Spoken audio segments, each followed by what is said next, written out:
Dr. Roddy McGee is going to join us. Dr. McGee is one of the doctors you'll find at the Garm Clinic. He's also an orthopedic surgeon with a practice in Las Vegas. He's a sports med doctor. He has done surgeries and expertise on the shoulders, the elbows, the knees, the ankles. And he's also an ex-athlete, so he brings all of this to bear, and that's really good for you here. He's a specialist in stem cell procedures, both in the U.S. practice and here in the Garm Clinic in Roatan. And he just did my surgery not too long ago, my stem cell procedure. Good to see you again. Good to see you too. Thanks for having me.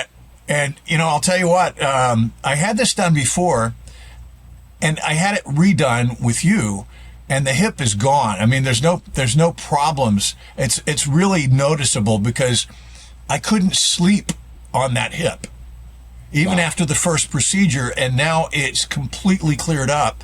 And I know some people are real skeptical about anything that is, quote, not traditional, which is part of the reason the Garm Clinic was established, because if people will not research, and basically Garm does a lot of research, if people will not research or try things, we don't know how this advances. So tell me more about how you got interested in stem cell procedures.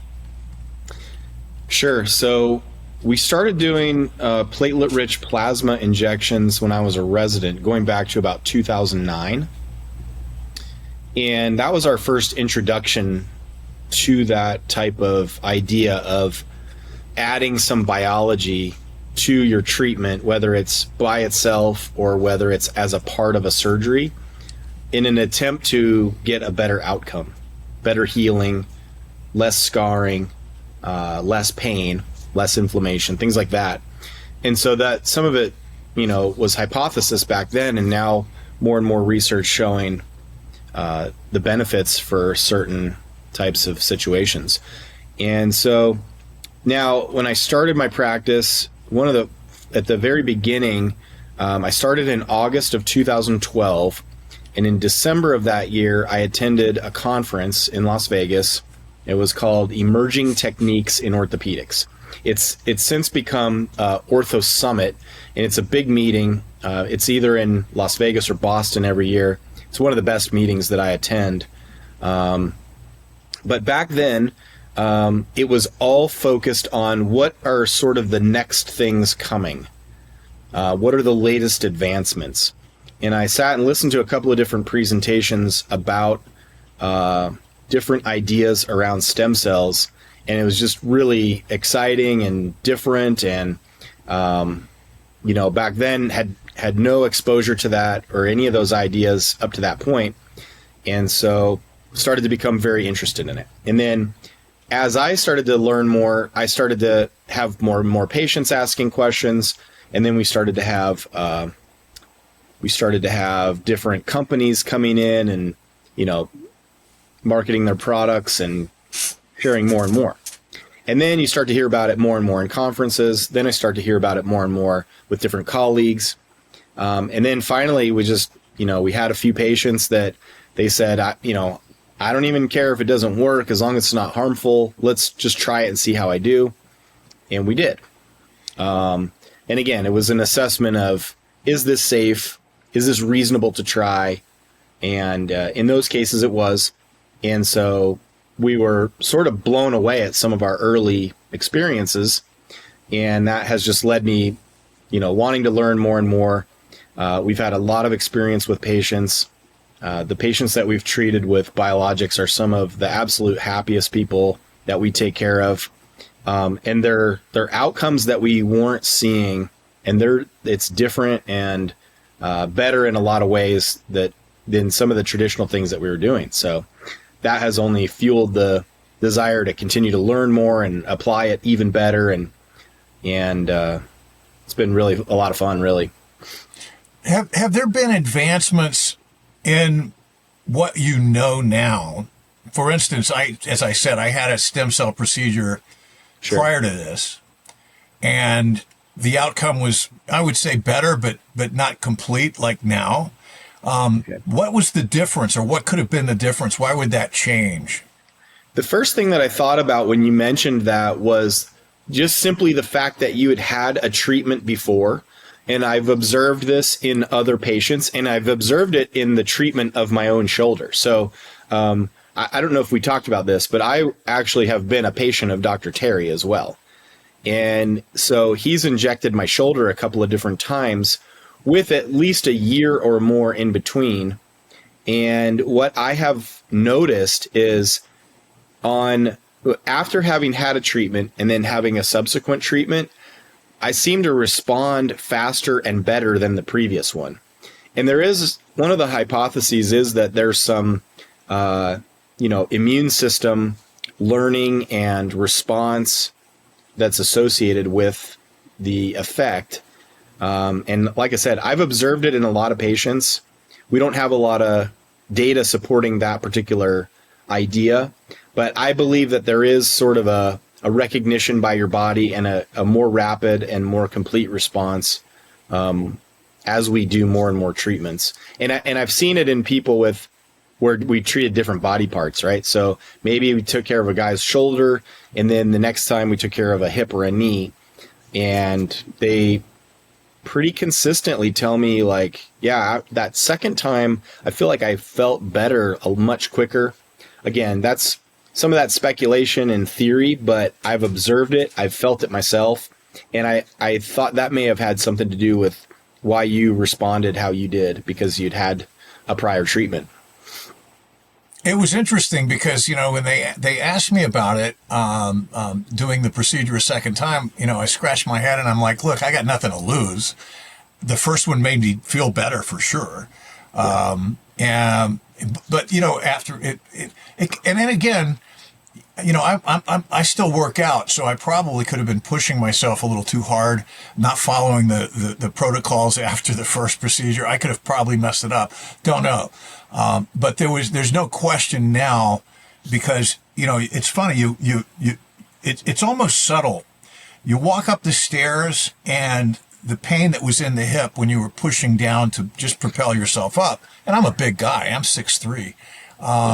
You can feel it. And now it's like, wait a second, I don't feel that anymore. And I wake up and I don't have that pain from sleeping on it. And I've got friends that have done procedures, and I'm just wondering sometimes, it's like, wow, if there is a change, maybe they could go back. Maybe you could help them.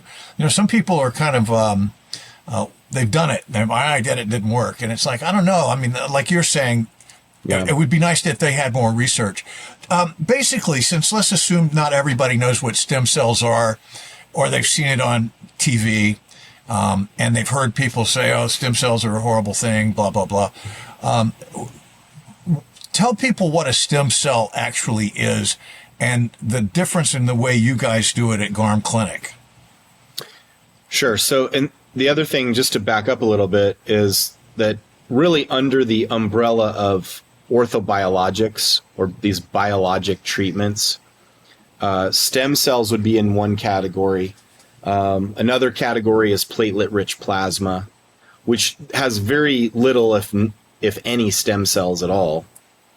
And there's some other different things, platelet-rich fibrin, and there's a lot of different variations on what we're using. What the idea is that we're trying to create signaling in your body to promote the healing response along with decreasing pain and inflammation.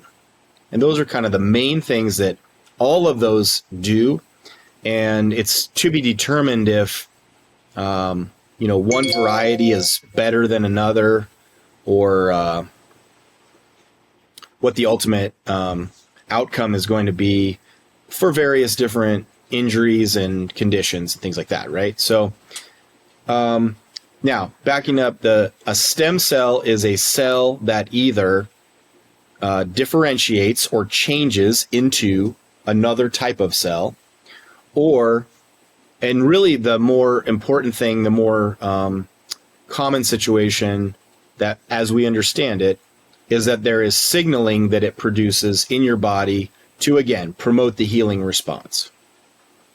So that's the idea, is that we're creating signals. We're introducing cells that either secrete something that then start a cascade. If I think of it like knocking over the dominoes, right? Like, I need that one thing to get the process started, and then once it's going, now my body knows what to do and it takes over. I had a procedure done here when I first moved, before I'd met the Terrys, before I'd heard much about the Garm Clinic. I was, as a golfer, I had a constant issue with my shoulder blade, underneath the shoulder blade, and it was kind of like a nagging pain. Probably inflammation, certainly was inflammation. And I went to a local doctor, and they did an injection that was basically an irritant. And I said, what is this? And I can't remember the procedure's name. You probably know it for sure. Prolotherapy, maybe? Is that what they called it? Yeah, that's what it was. Okay. And it went away. Yeah. And I said, why did it stop? And he goes, because your inflammation centers are turned on, and they don't know how to turn themselves off. And so by introducing this, we make it even more irritated, which then it basically unfreezes that situation. A lot of this I don't hear about in the United States. Okay. So, obviously there's some advantages to being in Roatan as a doctor, and especially in this field. What do you see going forward with that? Well, you are thankfully hearing about it more and more in the United States. And we have more and more conferences that center on this, that are presenting the research, showing what things are advantageous and what things and what elements and how to prepare the biologics, how to administer it, and how you can get to that optimal outcome. When we're getting better and better along those fronts, and there's a lot of really incredible, talented people doing that work. Now the main thing in the United States is we had a shift in 2021 where some of the products and things that we were using that were being allowed by the FDA have moved into, and they really were in this category, but the FDA has strict language around the use of human cellular tissue. And so some of the things that we were using that were showing to be safe and we were getting a lot of really great results with, the FDA has determined that that cannot be used in that particular manner and should not be. At least until there's, more research, more evidence, and potentially if a company is going to take that through the process to be approved as a drug. And so that's a long, arduous process. They have to go through, animal studies and then human clinical trials, and there's steps for that process, right?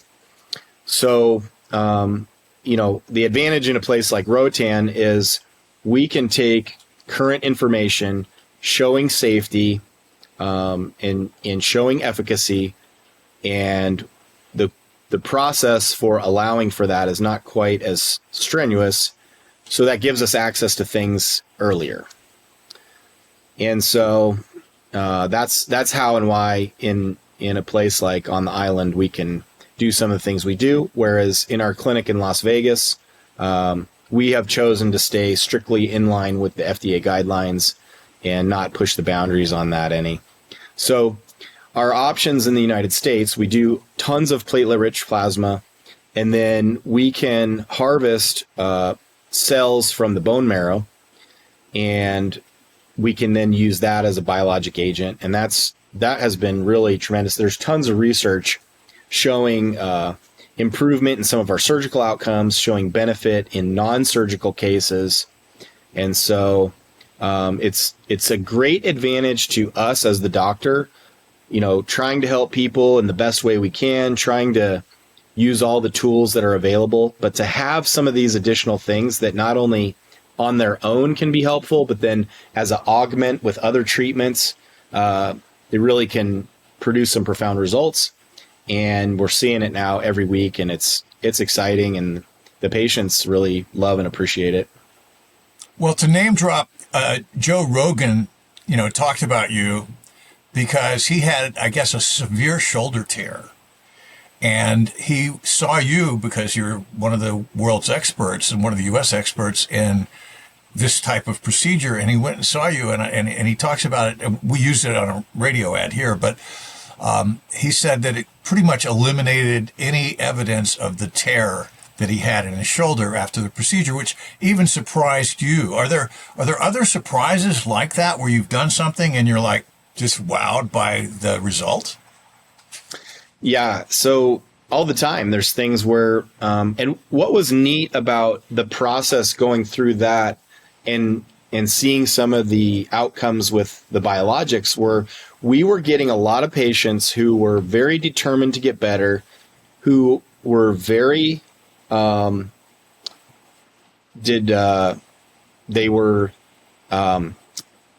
had gone through like all the other treatments in their effort to get better. Right. So they're at their last chance. But you knew they were doing all the things they could. You knew it wasn't a matter of a placebo effect where, oh, they just think this is helping them and they want it to help them so they feel better. Right.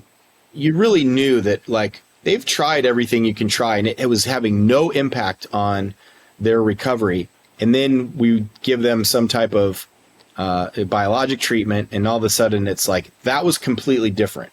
That was a very consistent message from patients was whatever that was very different than what I've had before. And I want like surprise, right? I can't believe it. And they're appreciative. And, so those stories are always fun. It's kind of the whole point of what we're doing, right? We want to help people get back to the things they love. We want to alleviate some of the stress of, I'm in pain. I can't do things I want to do.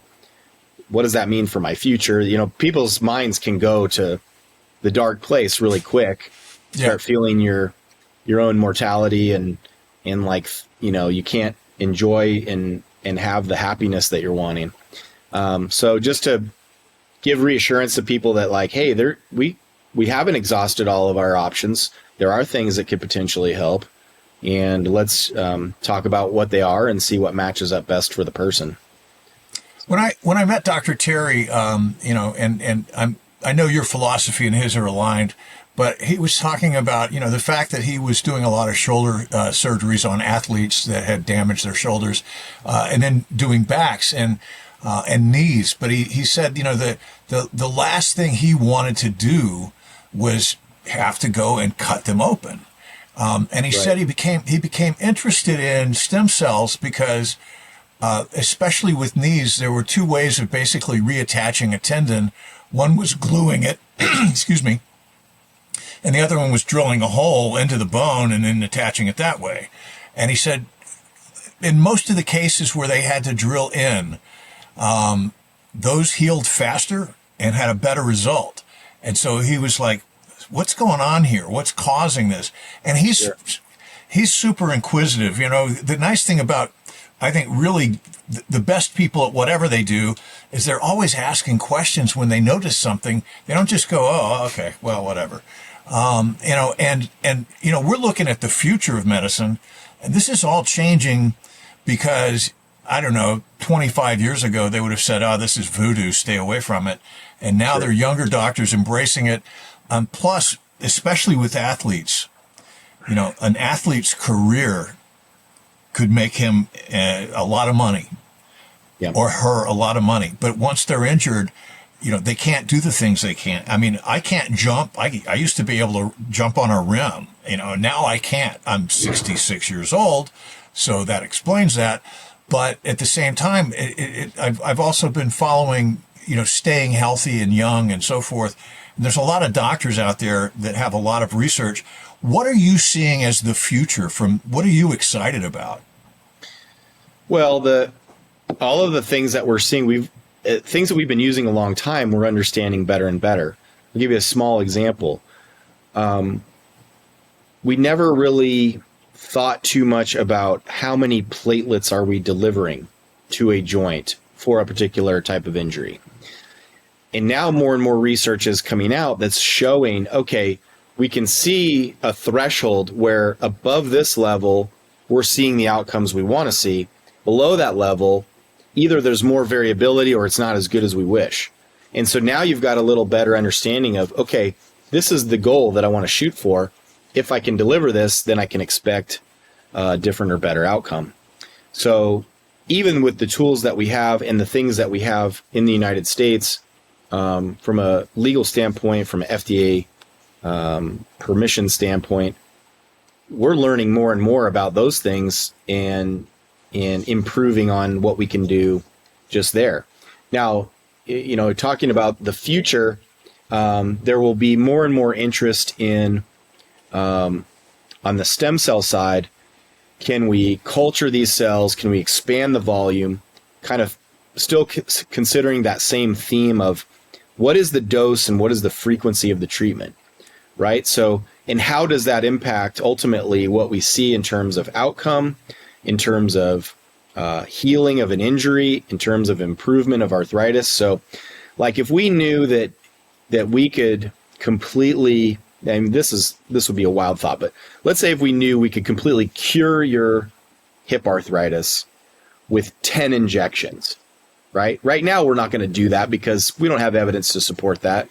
But if evidence came along and said, hey, not only can I make it feel good, I can make it so that you're going to live the rest of your life and we're never going to have the conversation about hip replacement, but I need to do this 10 times. And if we space it out like this, and if the quality of our injection is this, if we can get to that point, and that's one of our goals with Garm, is to really, continue to generate some of the research that answers these questions. Well, I'm honestly blown away by what happened to me, because again, it was, we just talked about the option, and she said, Dr. Terry and Heather, and they're great people, and they really care about making people better. And if you meet them, you know how honest they are about, wanting to take care of people. And I'm like, okay, it's like, what have I got to lose by trying it a second time? And of course I'm open-minded, and I'm always looking for what's going to help me down the road, because frankly, I like living, and I want to live as long as I can, as long as I've got, access to my faculties, and I'm physically healthy because I like to be active and I like to do things, and you talk to somebody, and now the hip thing's great.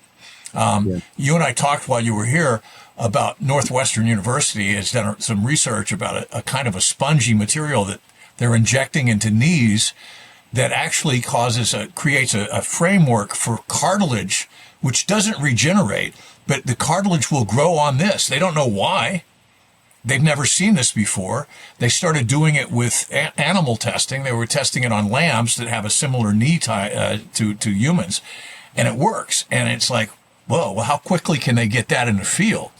Because if it works for them, I want to try that versus having, a knee replacement. I'm just not big on it, but I get it. It works. I've had friends, they're perfect. I'm not telling people not to get a knee replacement or anything like that.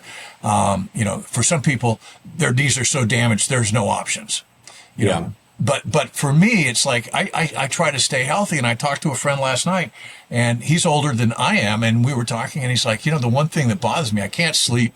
I have to sleep in a recliner. I've had a stem cell done, and I was thinking of him.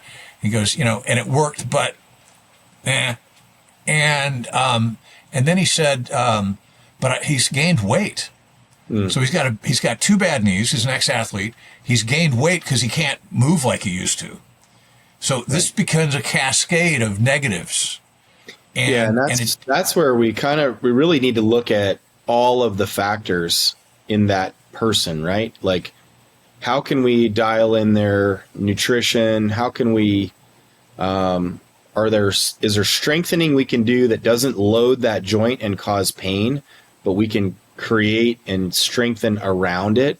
Like we want to take like a 360 approach and consider all the ways that we can do that. And you're right, there are going to be knees that are too far down the path, and biologics can't rescue them.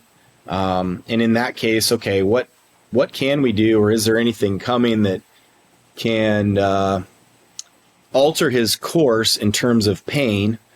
And if it is, joint replacement, then okay, then we can successfully, eliminate that pain that way. But then all those other things you're talking about for his, longevity, we want to be thinking about too, because we want that person to enjoy as much health as they can for as long as possible, right? Right. Well, I was just saw an article in the past week about GLP-1 for pain relief, specifically in knee joints, but with people who have, severe arthritis. And a side effect, again, this is and it's not what you're doing at Garm, but it kind of ties in. This is a side effect of something that was created for another reason, but it was used, like GLP-1s, they were used by weightlifters in the 1970s. And then they became used as a diabetic treatment, which caused people to lose weight, which also is showing all kinds of weird effects, like anti-addictive if you're an addictive personality, that seems to moderate that. So people quit smoking, they quit drinking, and again, showing cardio protection. It's crazy. We're discovering all kinds of benefits from it, and that whole category of peptides is there's an explosion in interest there, and what they can do, and how they can benefit healing, and how they can have effects on all kinds of other scenarios. So yeah, we're going to continue to hear more and more about that. I wonder though, as a doctor, there's regulatory, and sometimes you just scratch your head at why is this being regulated? It's pretty much safe everywhere that's done, but here, don't you sometimes just want to pull the stops and go, let's do this to help a patient? It can help them.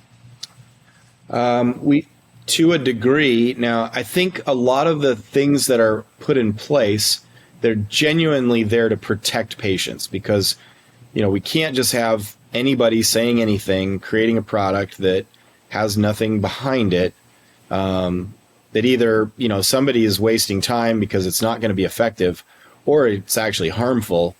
There has to be measures in place to protect people against that, right? Right. Fundamentally, that is a good purpose for our FDA and all the regulatory bodies that are in place. Now, it does seem like, on the one hand, there's a number of things that appear to be safe, and you have to wonder, what is interfering with that being available for all people? Right. And, I hate to think in a conspiratory way, but sometimes you wonder, right? Who's holding this back and why, and who's it helping and hurting?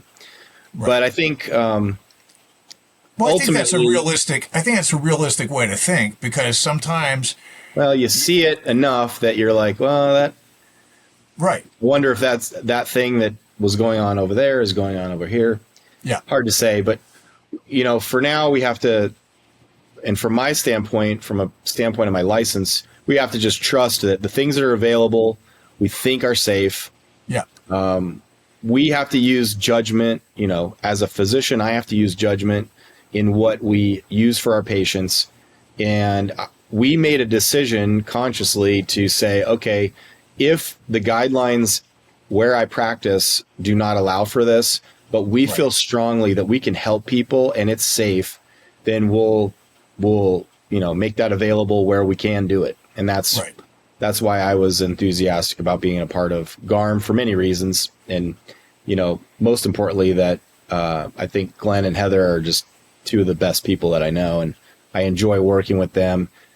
Dr. Terry has been a terrific mentor, and he's so fun to learn from and just gather up any of the pearls and nuggets that he can share from all of his experience.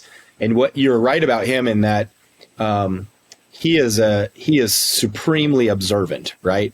So the things that present to him, he notices, he gathers that info. It's stored back there,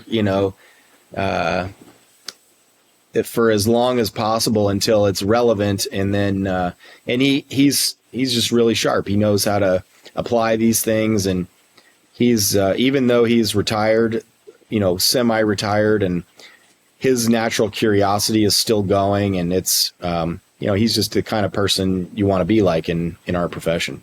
Yeah, he's an amazing guy, as are you. And I just wanted to say thank you for the time this morning.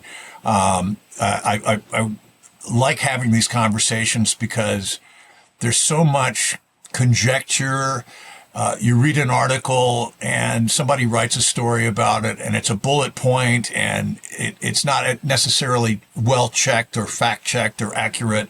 And it's not anecdotal. It's based on what somebody else might have said. Sometimes it has an editorial slant. And as a member of the media, I understand all of this. So it's nice to have a little more of a long-term talk about it, especially for the people here on the island, but also for the people who may potentially be patients of Garm and also of you in Vegas. And so I really appreciate not only how you feel about people and how you take care of them, but the kind of person you are. And thanks for coming on with us this morning. I really appreciate the chance to talk with you. And I'm obviously very happy that you're doing well. And I love continuing to hear these stories because sometimes it still almost catches me by surprise. It's like you do it, you're like, oh man, I hope this helps him. And then you hear that feedback that, man, I feel great. And that's our reward, is hearing those stories and knowing that we were able to help a little bit. Dr. Roddy McGee, thank you for joining us. Thank you.